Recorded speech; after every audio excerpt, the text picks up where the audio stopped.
તો આજ રજા હતી એટલે મારે એને લઈને કપા વીણવા ભાગ્યો. તો મારે હવે આજથી વેકેશન પડી ગયું છે ને મારે હવે જવાનું છે સીધું હવે કપા વીણવા. મને એમ હતું કે રજા પડી ગઈ એટલે આપણે રખડવા જાવ, પણ મારા પપ્પાએ કીધું કે હવે હવા અત્યારે વી આવવાનું છે કપા વીણવા સીધું વાડીએ. તો હું ને મારા આઈ નીકળી ગયા છીએ હવે સીધા વાડી તરફ. મારા આઈ કહે કે હું ઘરે છું એટલે મને લેતો જા કપા વીણવા. તો મારા આઈને લઈને અમે જઈએ છીએ હવે સીધા વાડીએ. હવે હું વાડીએ પગ્યો એટલે બીજા બધાએ તો જમી લીધું, પણ મારે જમવાનું બાકી હતું એટલે હવે ફટાફટ આપણે જમી લઈએ. આપણે બપોરે જમી લીધું છે ને જમીન હવે મને એમ થયું કે હાલો તમને મારો કપા બતાવી દો. એટલે ભાઈ જોવો ભાઈ આ આપણો કપા છે, આ બધી મારા પપ્પાની મહેનત છે. કપા કેવો છે કમેન્ટ કરી. જમીન ભાઈ આપણે એક માવો ખાવાનો હતો એટલે ફટાફટ માવો બનાવીને આપણે સીધા સડી જઈએ ઓળે. હવે એક થેલી ભરી તા ચાનો ટાઈમ થઈ ગયો એટલે અમે ફટાફટ જઈએ છીએ સીધા હેઠે ચા પીવા. હાલો ભાઈ ચા પીવા.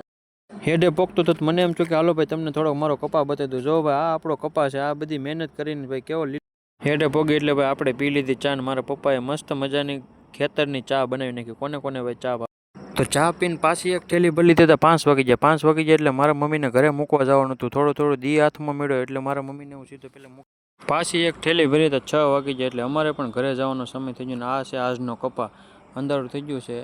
તો મળીએ આપણે નવા બીજા બ્લોગમાં. ત્યાં સુધી તમે લાઇક શેર સબસ્ક્રાઈબ ફોલો કરતા જાજો. Bye bye.